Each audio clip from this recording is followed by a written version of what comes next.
you ever felt like you're trapped in a conversation or situation, not because you want to be there, but because somehow you're made to feel like you have no other choice? That is the subtle art of manipulation, a tactic as old as time, yet as fresh and relevant in our lives today, as it was in the age of the ancient Stoics. Imagine this. Even Marcus Aurelius, one of the most powerful men in the history of the Roman Empire, warned us about the manipulations of those who would seek to use our own virtues against us.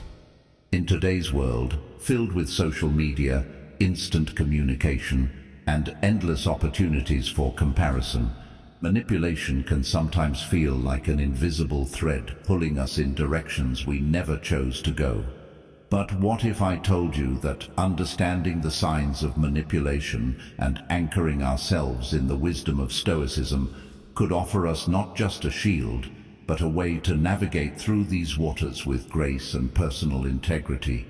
Stay with me, because we're about to dive deep into the signs that reveal you're being manipulated, and how the timeless teachings of Stoicism can empower us to reclaim our freedom, our choices, and our inner peace. And before we unravel this tapestry of manipulation and wisdom, make sure you hit that subscribe button and stick with us throughout the entire video, because each piece of this puzzle we're about to lay out is crucial for building your defenses and enhancing your understanding, ensuring you're equipped to face the challenges that lie ahead. Number 1. The endless test of worth.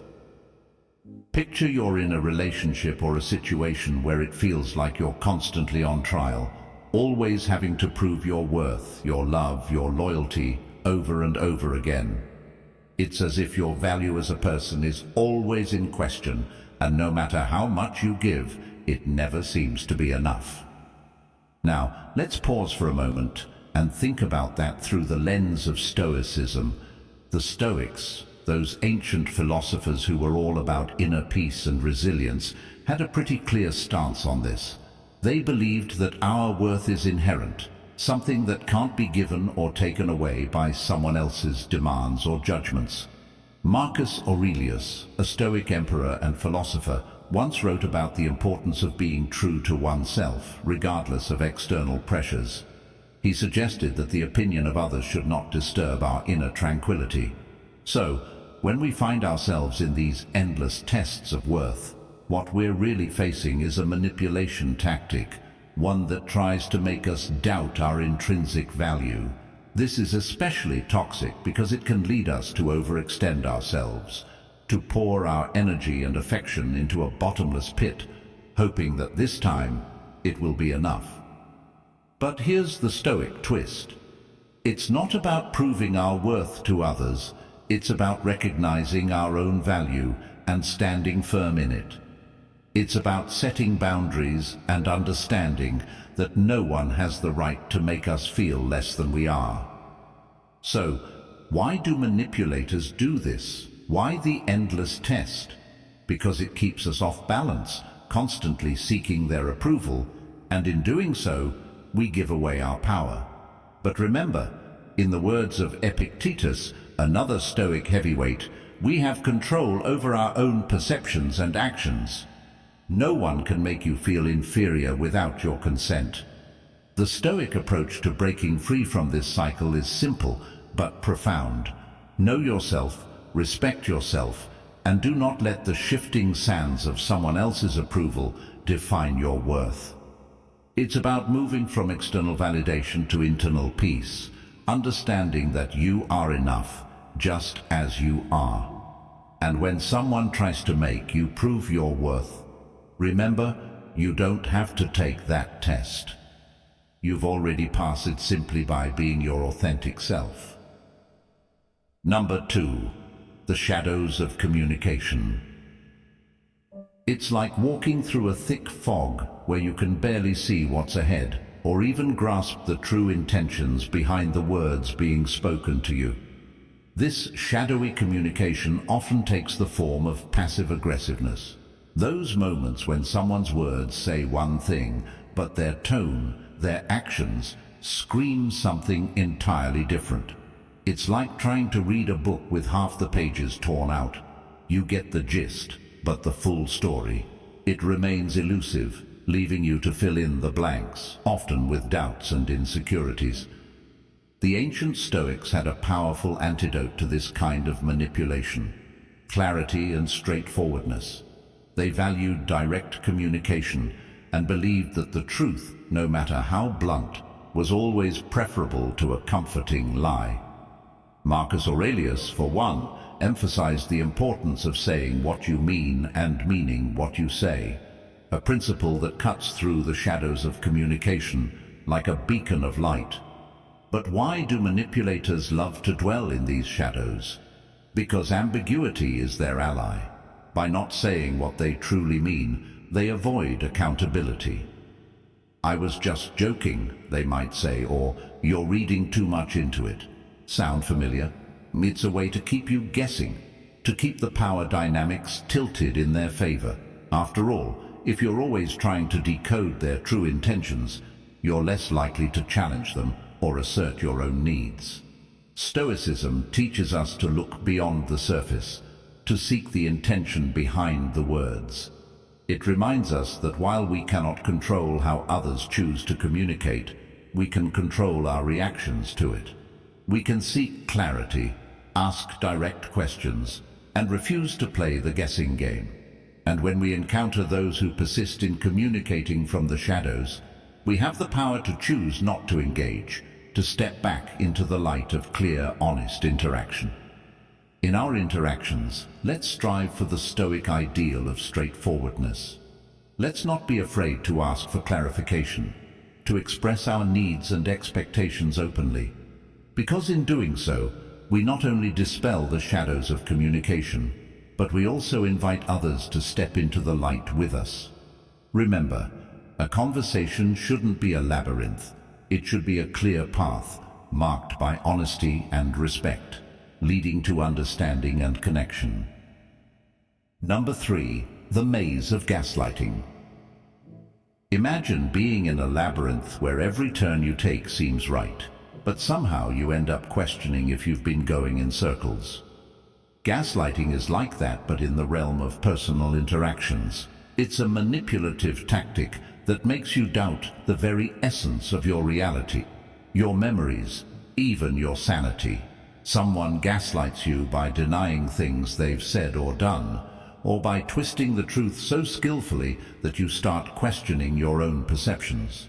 The Stoics, with their focus on the power of our mind and perception, offer a guiding light out of this maze. They taught the importance of trusting in one's own judgment and the evidence of one's senses.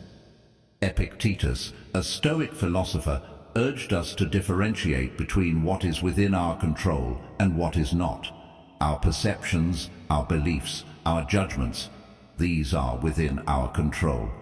So when faced with gaslighting, the Stoic practice of grounding oneself in one's own perception of reality becomes a crucial defense. But why is gaslighting so effective as a form of manipulation? It preys on our fundamental need for stability and truth in our understanding of the world. By shaking the foundation of our reality, the gaslighter gains control. It's an insidious form of manipulation because it makes you reliant on the gaslighter for validation of your reality. Suddenly, the maze doesn't just confine you, it becomes your whole world, with the gaslighter holding the map. Here's where Stoicism helps us reclaim our map. It teaches us to rely on our internal compass, to trust in our ability to perceive and interpret our reality accurately. Marcus Aurelius, in his Meditations, emphasized the strength that comes from within, a resilience that no external force can diminish. He would advise us to hold steadfast to our truths, to remember that our perception and judgment, when reasoned and reflective, are powerful guides out of the maze of gaslighting. Breaking free from gaslighting begins with this Stoic realization. We may not control the actions or words of others, but we can control our response to them. We can choose not to play the game. We can seek support, document our experiences, and trust in the evidence of our senses. And most importantly, we can remember that our reality, our truths, do not need validation from those who would manipulate them. So, if you ever find yourself in the maze of gaslighting, remember the Stoic teachings. Ground yourself in your perceptions, trust in your internal compass, and know that your reality is not for others to define. By standing firm in your truth, you find your way out of the maze, back into the light of clarity and self-assuredness. Number 4. Just joking. A veil for disrespect. Imagine you're sharing a laugh with someone, and then, out of nowhere, a comment is made at your expense. It stings, but before you can even process it, you're hit with the classic, "I'm just joking." Suddenly, you're left in this weird limbo of feeling hurt, but questioning if you're just being too sensitive. Here's the thing. Humor is a beautiful part of human connection, but when it's used as a disguise for disrespect or to belittle someone, it loses its lightness. It becomes a tool of manipulation, a way to test boundaries under the guise of comedy. The Stoics, with their emphasis on respect and dignity for oneself and others, would likely view this tactic for what it is, a deviation from the path of virtue. Seneca, a Stoic philosopher, talked about the importance of harmony in relationships and the strength of character. He would probably suggest that true strength lies not in belittling others, but in lifting them up. So when someone hides disrespect behind humor, it's not just a personal attack. It's a reflection of their own insecurities or inability to engage in genuine, respectful communication. But why do some people resort to this tactic? Well, it's a way to assert dominance while maintaining plausible deniability. It's like saying, "I can disrespect you, but you can't call me out on it because it's all in good fun, right?" Wrong. This isn't just about being overly sensitive. It's about recognizing and standing up against subtle forms of manipulation and disrespect. Stoicism teaches us to maintain our inner peace and dignity, regardless of external provocations. Marcus Aurelius would likely counsel us to respond to such situations with equanimity and to reflect on the intentions behind these jokes. The goal isn't to retaliate, but to understand that we have the power to choose how we let others affect us. Stoicism also reminds us of the importance of clear, direct communication. If a joke hurts, it's okay to say so. It's okay to set boundaries around what is acceptable and what is not. In navigating the murky waters of humor as manipulation, remember the Stoic principles of respect, dignity, and self-awareness. Understand that your feelings are valid and that you deserve to be treated with kindness and respect, even in jest. And perhaps most importantly, remember that true humor brings joy and connection, not discomfort or pain. So the next time you're on the receiving end of a just joking jab, stand firm in your truth. Let's strive for a world where laughter is a bridge, not a barrier. Number 5. Playing the victim card. Picture this scenario. Any conflict or disagreement arises, and instead of a mutual effort to resolve it, one party instantly morphs into the victim, the wronged, the one who bears no fault. This isn't just about seeking sympathy. It's a calculated move to shift blame, evade responsibility, and manipulate the narrative. From a Stoic perspective, this behavior clashes fundamentally with the philosophy's emphasis on personal responsibility, honesty, and the pursuit of virtue. The Stoics, like Epictetus, believed that external events are beyond our control, but how we interpret and respond to them is entirely within our power. Playing the victim card denies this power, seeking instead to control the external by manipulating perceptions. But why is this tactic so effective? Because it preys on our compassion and our innate desire to help those who are suffering. When someone plays the victim, it triggers a response in us to alleviate their suffering, often at the cost of our own needs and sometimes even our grasp of the truth. It's a powerful form of emotional blackmail that puts us in an impossible position. Challenge the victim narrative and appear heartless, or accept it and allow the manipulation to continue. Stoicism offers a way out of this conundrum by encouraging us to seek clarity and truth above emotional reaction. Marcus Aurelius, in his Meditations, urged us to look beneath the surface, to understand the nature of things, and to act with justice and integrity. When faced with someone playing the victim card, we're reminded to pause, reflect, and not immediately succumb to emotional manipulation. It's about finding the balance between compassion and discernment, recognizing the difference between genuine suffering and manipulative tactics. This Stoic approach doesn't mean we become cold or uncaring. Quite the opposite. It means we care wisely, offering support without enabling deceit or evasion of responsibility. It's about maintaining our integrity, even in the face of manipulation, and encouraging others to do the same by holding them accountable for their actions and choices. So, the next time you encounter someone playing the victim card, remember the Stoic principles. Seek the truth, maintain your integrity, and respond with both compassion and discernment. It's a delicate balance to strike, but it's within this balance that we find the strength to resist manipulation and foster genuine, honest relationships. Number 6. Kindness with strings attached. Imagine someone showering you with kindness, favors, and gifts. At first glance, it feels genuine, warm, and perhaps even uplifting. But as time unfolds, you start noticing a pattern. These acts of kindness are not free. They come with expectations, obligations, and sometimes a heavy price. This isn't genuine kindness. It's a manipulation tactic, cloaked in the guise of generosity. The Stoics, with their sharp insight into human behavior, recognized the importance of genuine kindness, the kind that expects nothing in return. Seneca, a notable Stoic thinker, spoke of true generosity as giving without the expectation of reciprocity, for the act itself is its own reward.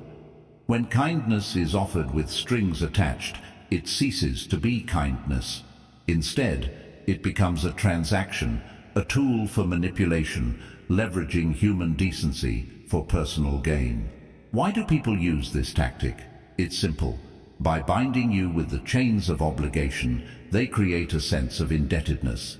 It's a psychological game where the manipulator bets on your good nature, your reluctance to appear ungrateful, to ensure compliance with their wishes or demands.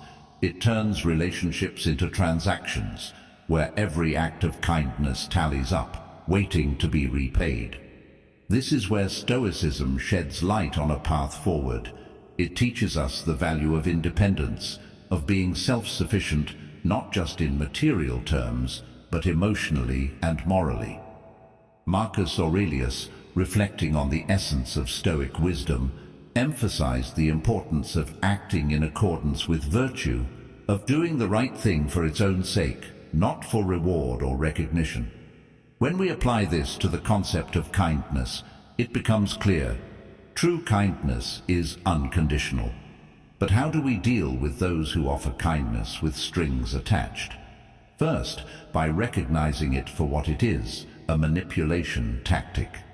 Then, by grounding ourselves in Stoic principles, we can appreciate the kindness we receive, but remain vigilant against hidden agendas. We learn to say thank you for the gesture, but maintain our autonomy, making it clear that our actions, our choices, are not for sale. In navigating these tricky waters, let's remember the Stoic virtues of wisdom and courage. Wisdom to see beyond the surface, to recognize when kindness is used as a lever of control, and courage to maintain our integrity, to kindly but firmly set boundaries that protect our independence and virtue. Number 7. Minimizing your feelings. Imagine opening up to someone about a struggle or pain you're experiencing, only to have it dismissed as insignificant, or worse, compared to a supposedly greater suffering of theirs. This isn't just about neglecting your feelings. It's a strategy to undermine your experiences, to make you feel small and your problems unworthy of attention. The Stoics, who placed great value on the power of perception and the significance of emotional resilience, would likely view this act of minimizing feelings as a deviation from the path of empathy and understanding. They believed in the strength of acknowledging and facing our emotions, not in belittling them. Epictetus, one of the pillars of Stoicism, taught that our reactions to events, more than the events themselves, define our experience. When someone minimizes your feelings, they're not just dismissing your reaction, they're attempting to redefine your experience, to assert control over how you should feel. But why do people engage in this behavior? Often it's a manifestation of their discomfort with vulnerability, or a misguided attempt to maintain a facade of strength. By belittling your feelings, they divert attention from their own insecurities or inadequacies. It's a defense mechanism, albeit one that causes collateral damage to the trust and intimacy that could otherwise flourish. Stoicism offers a countermeasure to this tactic: the cultivation of self-awareness and the affirmation of our right to feel. Marcus Aurelius, a Stoic emperor, reflected often on the importance of acknowledging our emotions while not being overwhelmed by them. He would advise us to recognize the validity of our feelings regardless of external validation.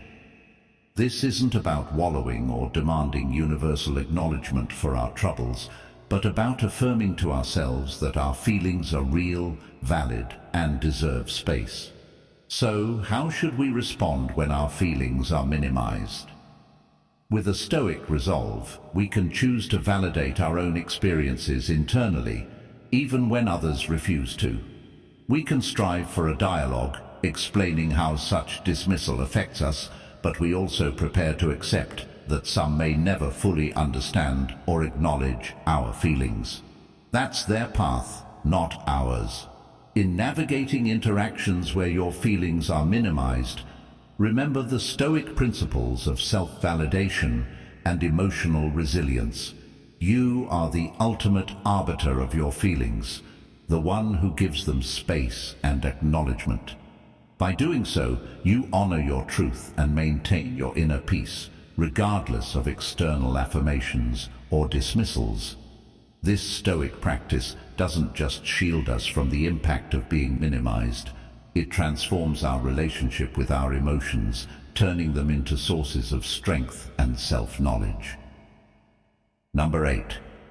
The illusion of calm superiority. This is where someone maintains a facade of unflappable serenity, not as a genuine reflection of inner peace, but as a way to make you feel over-emotional, irrational, or even childish by comparison. It's a subtle form of gaslighting, making you question the validity of your emotions and the reasonableness of your reactions. From a Stoic viewpoint, this manipulation tactic is a perversion of what they actually advocate for: true inner calm and equanimity. The Stoics, like Seneca and Marcus Aurelius, prized the state of being untroubled by external disturbances, but not for the purpose of belittling others. They sought tranquility to better understand themselves and the world around them, to respond to life's challenges with wisdom and virtue, not to wield their calmness as a weapon against others' vulnerabilities. But why do manipulators adopt this illusion of calm superiority? It serves to elevate them in a power dynamic, casting them as the rational counterpart to your supposedly unchecked emotions. It's a control mechanism designed to silence dissent and discourage expression of feelings under the guise of maintaining peace or rationality. In confronting this tactic, Stoicism equips us with a valuable tool: the differentiation between what we can control and what we cannot. Our emotions, our responses, are within our realm of control. Someone else's decision to feign superiority? Not so much. Stoicism teaches us to focus on our internal responses, to validate our emotions without needing external approval. It encourages us to seek a state of true calm, not as a means of feeling superior, but as a way of being genuinely at peace with whatever emotions we experience. Responding to the illusion of calm superiority, then, becomes an exercise in Stoic resilience. We acknowledge our emotions, we express them appropriately, and we refuse to be drawn into a false hierarchy where the only way to be seen as rational is to suppress what we feel. We remember the words of Epictetus, who reminded us that external appearances are deceiving and true mastery is over one's internal state, not over others. So when faced with someone projecting calm superiority, remember, your emotions are valid, your reactions are yours to express, and you don't need to compete in a game of who's more unflappable. Let's embrace the Stoic approach, finding strength in our authenticity and serenity in our self-acceptance. This way, we're not just resisting manipulation, we're cultivating a deeper, more genuine tranquility within ourselves. Number 9. Emotional blackmail. Imagine someone you trust, someone you've opened your heart to, using your deepest fears, your love, or even your sense of duty against you. They might say, "If you really loved me, you would do this," or worse, threaten harm upon themselves if you do not comply with their demands. This isn't just manipulation, it's a betrayal of trust, exploiting the emotional bonds that should be sources of strength, not leverage. Stoicism, with its emphasis on virtue, integrity, and personal freedom, offers a powerful antidote to emotional blackmail. The Stoics taught that our internal moral compass, our commitment to living a life of virtue, should guide our actions, not the coercive pressure from others. Seneca, a Stoic philosopher, believed that true freedom comes from being unencumbered by external forces, including the manipulative demands of others. He would argue that succumbing to emotional blackmail does not serve us or the blackmailer. It only perpetuates a cycle of harm and dependency. But why do individuals resort to emotional blackmail? Often it's a sign of their own inner turmoil, insecurity, or inability to engage in healthy reciprocal relationships. They may feel powerless and thus resort to manipulation to assert control or to anchor themselves emotionally. However, this approach is fundamentally flawed because it seeks to fill internal voids with external concessions, which is both unsustainable and damaging.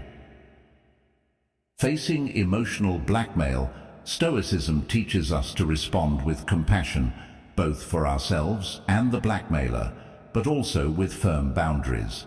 Marcus Aurelius, the Stoic emperor, would counsel us to meet such challenges with patience and understanding, but to remain steadfast in our principles.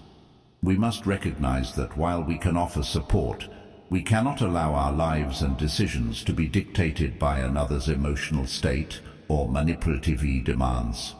Moreover, Stoicism encourages us to seek internal validation and peace, rather than allowing our happiness to be contingent on meeting others' demands or on their approval.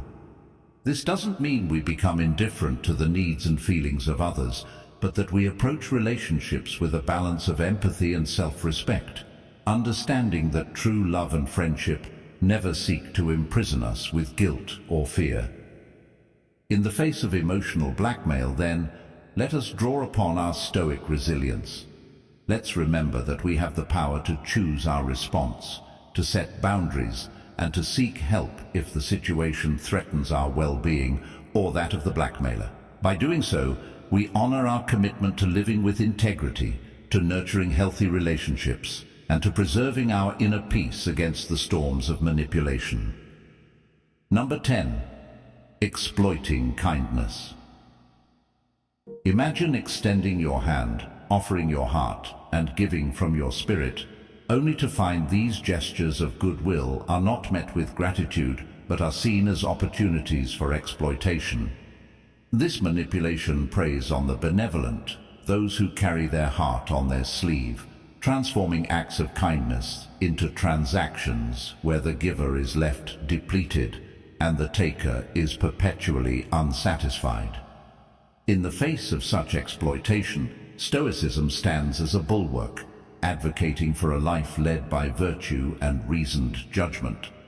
The Stoics, including Epictetus and Marcus Aurelius, emphasized the importance of acting with kindness and generosity, but not at the expense of one's own well-being or moral principles. They taught that true kindness is measured not by the external rewards it brings, but by the internal satisfaction of having acted in accordance with virtue. But why do some see kindness as a weakness to be exploited? Often it's a reflection of their own deficiencies, a lack of self-sufficiency, a deep-seated insecurity, or an inability to genuinely connect with others. They view the kind-hearted not as fellow souls to be cherished, but as resources to be mined, mistaking generosity for naivety. Stoicism instructs us to approach such situations with both wisdom and courage. The wisdom to discern the true nature of these interactions, and the courage to set boundaries that protect our generosity from becoming folly. It teaches us that being kind does not mean being indiscriminate with our energy and resources. We must be judicious, ensuring that our kindness is not only well-intended, but also well-placed, nurturing relationships that are reciprocal and respectful, rather than one-sided and exploitative. Moreover, Stoicism reminds us that our primary duty is to our own virtue and integrity. We must not allow the exploitation of our kindness to lead us into bitterness or cynicism. Instead, we're encouraged to view such experiences as opportunities for growth, as tests of our resilience and commitment to living virtuously, regardless of others' actions. So, when faced with the exploitation of our kindness, let us lean into our Stoic principles. Let's continue to be generous, but with the foresight and strength to ensure our kindness enriches not just the lives of others, but our own lives as well. Let us remember that the highest form of kindness is that which is given freely, but also wisely, safeguarded by the virtues of temperance, justice, and courage. In doing so, we uphold the Stoic ideal of living a life of purpose, where our kindness becomes a beacon of hope and humanity, untainted by the manipulations of the world. As we close this chapter on recognizing and navigating the subtle contours of manipulation, remember that the essence of Stoicism isn't just about enduring the challenges life throws at us, but about emerging wiser, kinder, and more resilient. Each moment of manipulation confronted with virtue and wisdom is a step closer to the serene inner citadel we aspire to build within ourselves. Thank you for being here, for sharing in this journey of self-discovery and strength. Remember, in the face of life's storms, we stand not just as individuals, but as a community united in virtue and resilience.